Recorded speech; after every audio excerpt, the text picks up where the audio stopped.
Okay, this is Imagine Peace talking to you. As you know, if you've been watching the Big Guy Movie Review channel, my computer's down and I have to do videos through the iPad. And I want to talk about the election results. I want to talk about my view of who to blame for the fact that we have Donald Trump in the White House for the next 4 years.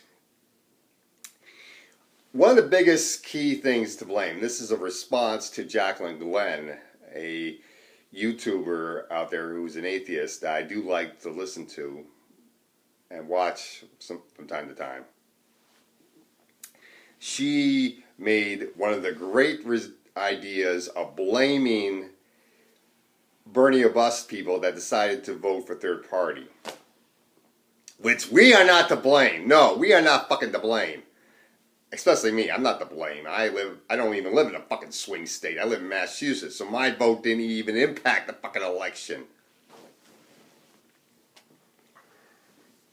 My state went for Hillary Clinton anyway.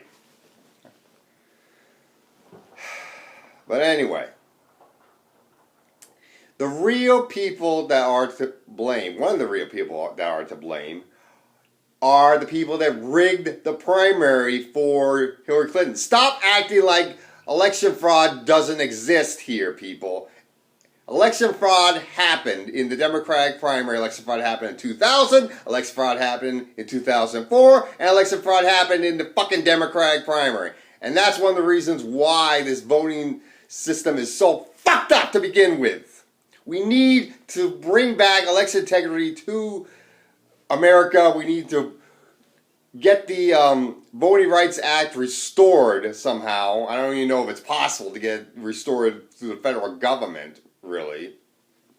Especially with the fact that right now we've got a Republican-controlled House and a Republican-controlled Senate.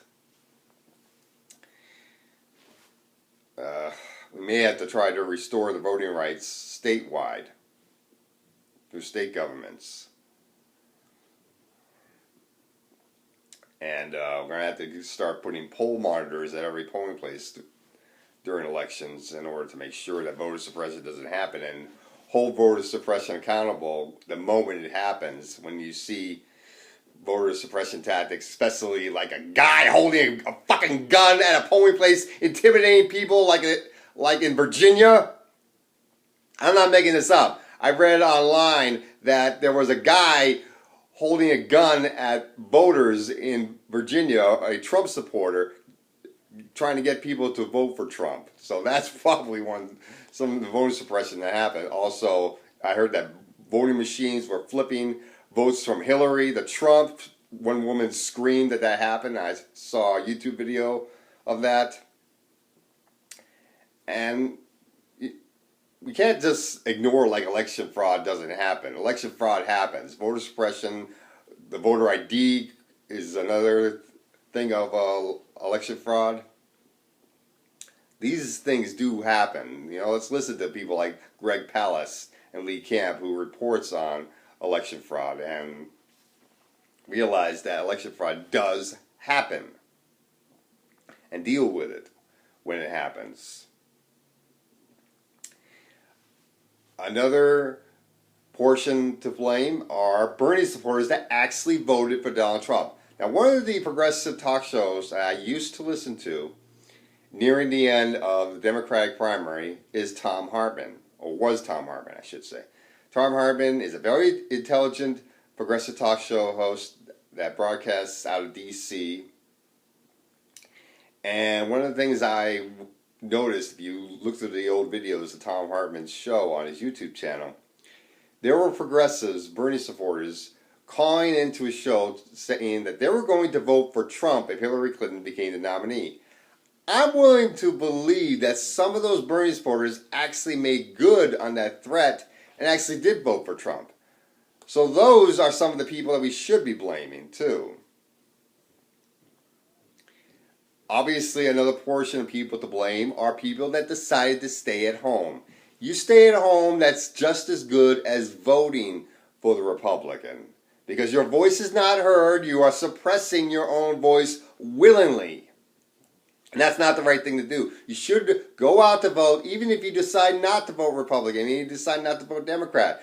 Do whatever you wish to do in making your voice heard. But don't stay at home. That is stupid. And obviously when you do vote, do the early voting. Don't vote by mail, because that's one of the ways that they do suppress your vote. They come up with stupid ideas as to why your vote won't get counted by mail. You put the ballot in the wrong envelope, or you didn't put the right amount of stamps, or some stupid shit like that. And obviously that's not the best way to make your vote be heard by mail.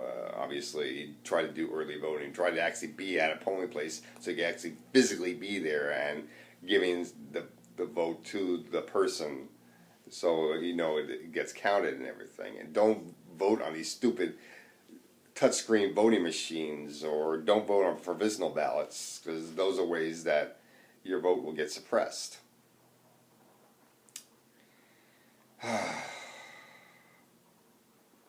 know, it just really upsets me with this stuff when stuff like this happens, because Jaclyn Glenn is starting to become a mainstream media zombie by listening to the television and actually repeating stuff like blaming third-party voters. We need a third party. The two-party system is broken.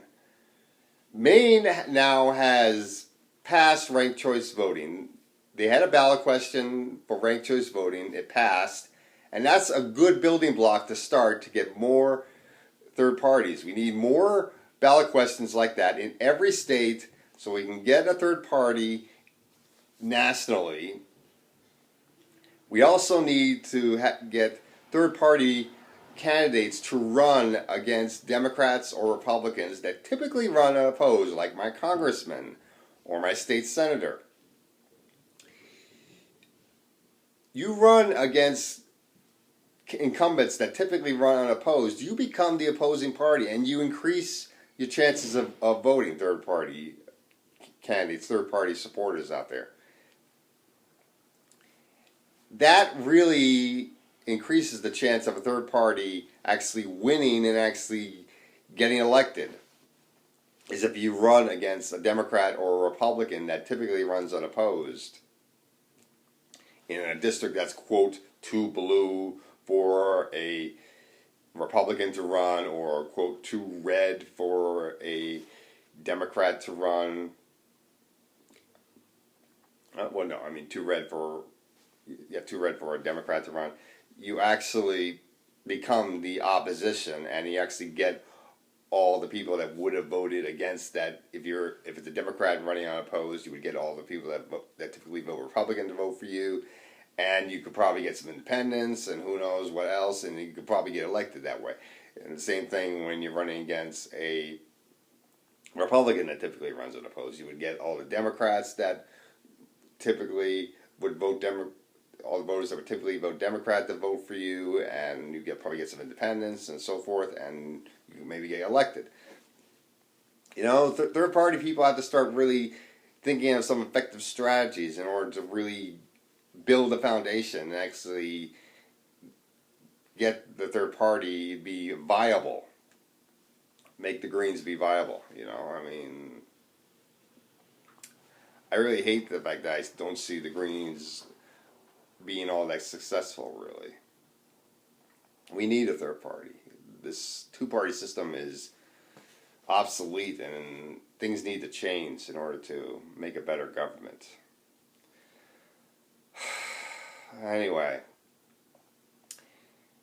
if there are progressives that decide to stay with the Democratic Party, they need to start pushing the Democratic Party to be the progressive party it's supposed to be. You can't just let the Democratic Party be its neoliberal corporate present state, you know, because that's not going to really make any progress, really.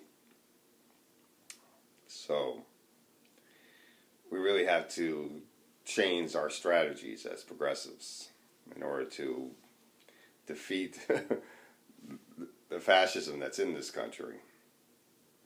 It's coming from both sides, not coming from just the Republicans. It's coming from the Democrats as well. You know, because admit there are sold out Democrats. All right. This really helped me calm down. Okay. This is Imagine Peace signing out.